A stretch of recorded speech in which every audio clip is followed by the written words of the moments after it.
Bonjour, je me présente, je m'appelle Julie Goisier et entre autres activités toutes plus ou moins liées à l'écriture, j'écris des romans. Le premier a été publié en 2014, il s'appelait Louise, il s'appelle toujours Louise d'ailleurs. Le deuxième, Les Corps de Lola en 2016 et le troisième, Quand on parle de loup en 2018. Cet été, j'ai mis un point final à mon quatrième texte, mon quatrième manuscrit, après 4 ans de travail. Et j'attendais ce moment, ce jour, avec une certaine impatience et une très légère appréhension, parce que je savais ce qui allait se passer. Alors, je vous explique. Impatience parce que, voilà, 4 ans de travail, même si j'ai aucune discipline d'écriture et que je n'écris pas tous les jours, je ne suis pas à ma table de travail le matin à 8 heures jusqu'à 20 heures le soir pour écrire. Mais n'empêche que c'est là tout le temps, et notamment à la fin, le matin, le soir, pendant la journée, les questions surgissaient à n'importe quel moment, parfois à des moments un peu incongrus. Et donc du coup, mettre enfin le point final à un projet pareil qui était difficile à écrire, ça a été vraiment un soulagement.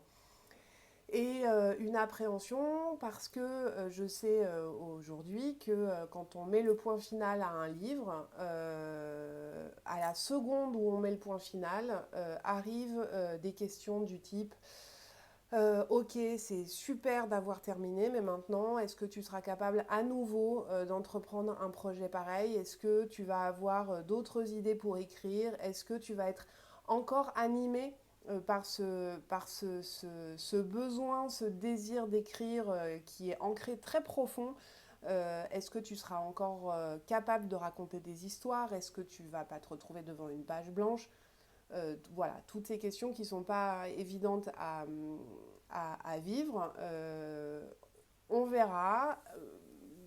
Je me reposerai ces questions-là le moment venu, même si j'y suis déjà en réalité. Et une appréhension aussi parce que après 3 romans publiés, je me retrouve à nouveau sans éditeur. Donc je suis un auteur sans éditeur. Il n'y a pas d'autre mot pour le dire. Et donc, je dois recommencer ce parcours du combattant pour trouver une nouvelle maison d'édition. Donc, ce n'est pas la première fois que je me retrouve dans une situation pareille. En revanche, c'est la première fois que j'ai décidé de partager ce moment. Alors, pourquoi? Parce que au final, écrire, c'est un métier qui est hyper solitaire. On se retrouve face à son écran, à son clavier. On est beaucoup dans sa tête.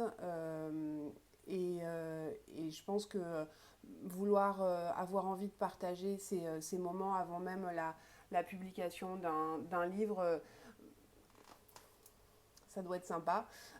Et puis, envie de partager aussi ce moment pour un auteur, ce que c'est que de partir à la recherche d'une maison, les difficultés que ça comporte, les embûches, les espoirs déçus, les réponses négatives, parce qu'il y en aura. Alors, il y en a déjà eu parce que aujourd'hui, j'ai déjà été refusée par 2 grandes maisons. Euh, alors, j'avais visé Super Haut, c'est vrai.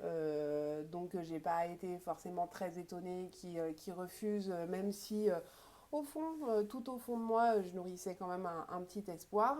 Et il est en lecture dans 4 autres maisons. Alors, le travail n'est pas terminé, hein, je vais l'envoyer à d'autres. J'ai encore des recherches à faire. Et c'est justement en faisant des recherches que je suis tombée sur, par exemple, des plateformes de mise en relation entre des auteurs, des éditeurs. Je ne sais pas encore ce que je vais faire, si je vais sauter le pas ou pas. On verra. En tout cas, j'en parlerai. Mais voilà, aujourd'hui, on est le 19 octobre 2022 et je déclare officiellement ouverte la quête d'une maison d'édition. Euh, j'y partagerai, encore une fois, les difficultés que ça comporte, les embûches, les espoirs déçus, les réponses négatives, parce qu'il y en aura encore forcément. Et puis peut-être à un moment, un jour, une bonne nouvelle qui nous permettra de déboucher le champagne. Euh, voilà, donc je vous raconterai tout ça au fur et à mesure dans différents épisodes. Je vous remercie de m'avoir écouté jusqu'au bout et je vous dis à très vite.